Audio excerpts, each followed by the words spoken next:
It's a earnest request to all my students. It's a request. Please do subscribe because I need it. It also motivates me to make more videos. Now, let's start our text. Today's topic for discussion is classical criticism. These are all in the modules of MEG 5. Many requests were coming personally to me that for completing the syllabus of MEG 5. I also agree with you people that it is little bit tough, but I have tried my level best to make it more easy for you. Now let us get into the classical criticism. To understand this topic, first we should understand that what is classical. What does the word classical means? Classical means, to be more specific and to be more particular, specific meaning anything related to ancient Greek or Roman times. Whatever had came from ancient Greek and Roman times is actually classical. Classical, another synonym we could say that it's a traditional way of criticizing some works. At that time there were prominent literary critics of that classical age. Some of them are Plato, Aristotle, Longinus and Horace. Now there are some features of classical criticisms that are historical. Obviously they come, the background comes from a very early ages, so there will be a historical material, there will be a there will be a mimetic form of literary criticism. We have already in this chapter also we will discuss about what is mimesis. This word mimetic came from that word mimesis. Formalist way of approach, reader response approach, these all are the features of classical criticisms, and everything has given in your module also. Most of the chapters, whatever the stories are there, writings are there, it may be drama, it may be short story, it may be poetry. Classical criticisms are classified by reading those stories, dramas, whatever it is. By these features we recognize them as a classical criticism work. Okay, now let us first, there was Plato, but in this session I'll only discuss about Aristotle. I have already uploaded the video on Plato, so I'm not repeating Plato anymore here. I am straight getting into the topic about Aristotle. Now in our syllabus, in MEG 5 syllabus, we have seen there are two concepts given for exam purpose, that is Aristotle theory of tragedy and Aristotle theory of imitation. Now first we will do Aristotle theory of tragedy. For answer purpose, I have written everything in a answer pattern only. Whatever the questions come about Aristotle theory part and anything as such, you have to write the answers the way I have written. Socrates, Plato, Aristotle were Greek philosophers. They lived in Athens, the capital of Greece, in 5th century BC. It is long ago they were existing, and they were the prominent popular philosophers. We are about to read about them, whatever they have said us. Okay, this means about 2500 years ago Aristotle was the student of Plato. I already told I should have discussed Plato first, but I have already uploaded my Plato video before, so kindly go through that video, then come to Aristotle video. Aristotle was a student of Plato, but Aristotle did not blindly follow his teacher. I am also a teacher, I have my students. It is always good that when you respect your teacher, but it doesn't mean that you are going to follow everything of your teacher. So you are also an individual human being, so your opinion and logic will be, it is normal that it will be different from your teacher. So accordingly Aristotle also had a different opinion, which was never very accepted by Plato also. For example, Plato disliked poetry, but Aristotle loved poetry. इन हिंदी में भी से कि दोनों का नज़रिया थोड़ा अलग था, ठीक है. सो Plato disliked poetry, but Aristotle loved poetry. Now here we are discussing about his one of the important books he has written. Aristotle Poetics is a book of literary criticism. In this book, what he discussed about, he discusses about tragedy. Now I have written in a point wise, so it will be easier for you to learn also, and it will be easier for the person who will check your copy if this question comes, and if you write it in a point wise manner. Number 1, a tragedy is an imitation of an action that is serious. According to him, a tragedy should not have any comic part. Tragedy means कि I am very sad, so it is very abnormal behavior if when I am sad and my best friend is laughing at me. So when the story is a tragedy, it shouldn't have any comic part. I am telling according to Aristotle. Tragedy should have a magnitude. Now what is magnitude? Magnitude means the story should have some weightage. It should be of high level, about kings and great warriors. So according to him, we should always start from the story of king and the queen, because it have a different type of weightage. Like Ramayana is also a Ramayana, Mahabharata, whatever it is, it was all the story about a kingdom. Okay, so they became epic in India. So all this story of kings and great warriors always have a different type of weightage.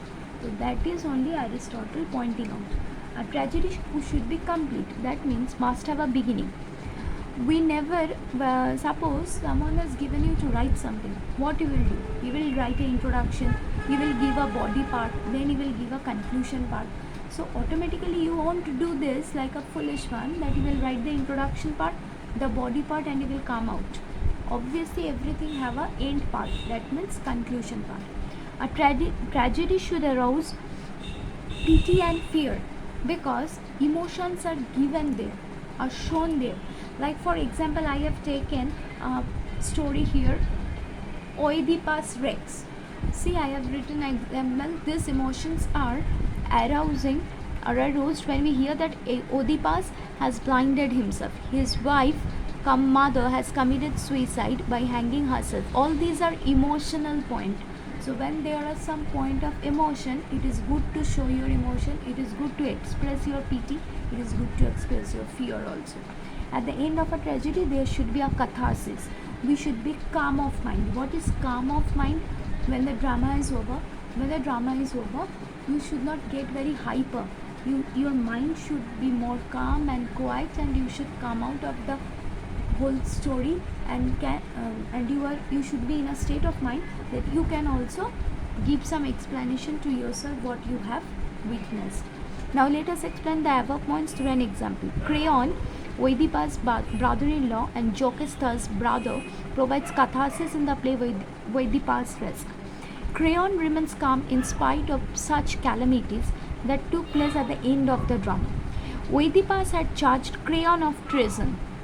Oedipus nearly got Creon killed. Creon forgives Oedipus. In place of Oedipus, Creon will not be the king. Creon teaches the audience to move on the right path. This is catharsis. Now what is catharsis? Let me explain it more easy way.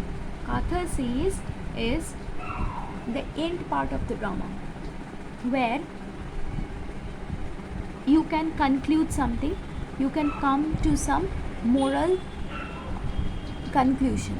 That is catharsis. In poetics, there are 4 important things. Again, I am going back to the book which Aristotle has written in poetics. There are 4 things he had mentioned in his book. What? That is concept of mimesis, classification and treatment of genre and poetry, that is epic, tragedy or comedy, whatever the genre is, you have to recognize the genre. 6 elements of tragedy and catharsis at the end. Now tragedy is the genre of poetry that concerns serious action. What are the 6 elements that are divided? Tragedy is a poetry is divided.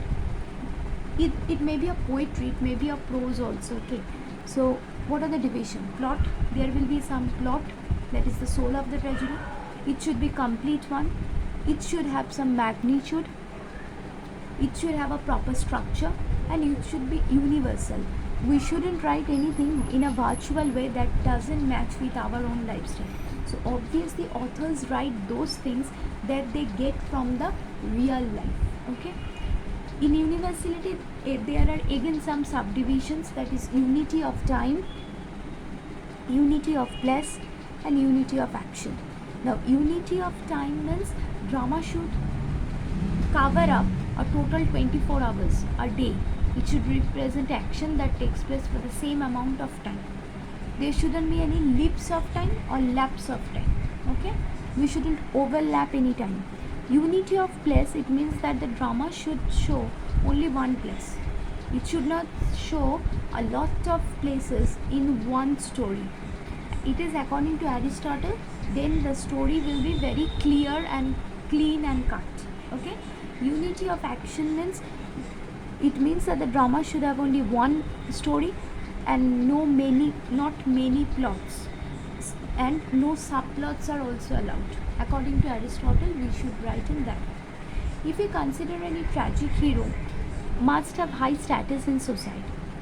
Suppose, for example, for understanding character, it is known as ethos. So this ethos part, if we want to discuss, we should first consider, for an example, a tragic hero.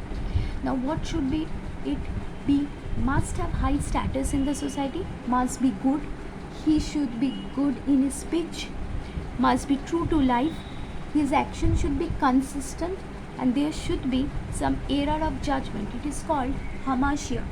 Like I have written here that in the play Hamlet had one tragic flaw, that he thinks too much and eventually delayed his action. And on the other flip side of another play, in Othello was also had some tragic flaw, that he always rushed into action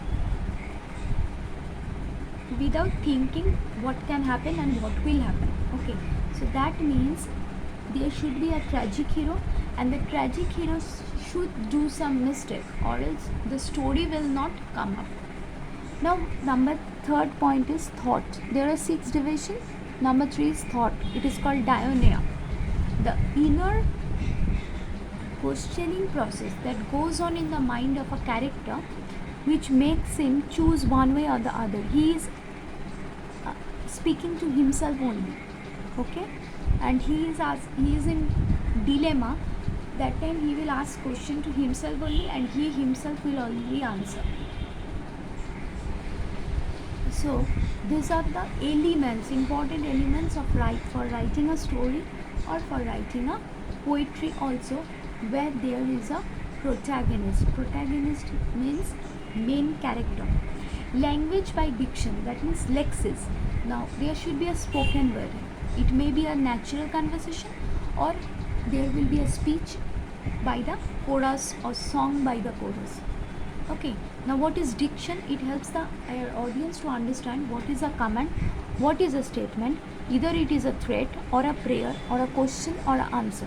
To make a difference with all this concept, command, statement, threat, prayer, question, answer, all this, there should be some diction. Now the 5th one is music, melopoia. Which is melopoia? That Greek chorus used to have wide variety of tunes and melodies to make people feel more emotional, or to arouse their emotions or memories. The music always beautified and intensified tragedy. It's not only in the case of tragedy. Let me take an example from the real life. When we go to see a Bollywood movie or like that, we always see that every story has some songs.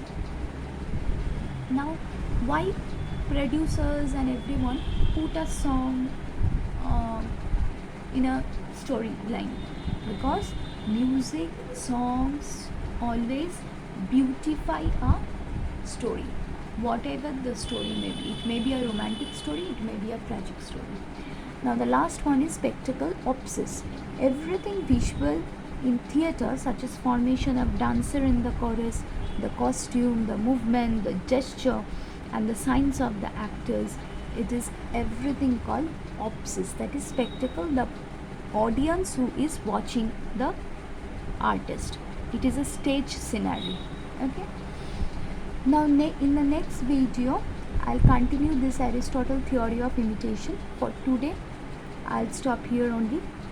I'm making very short videos so that you can learn topic by topic. That's why. Thank you for today.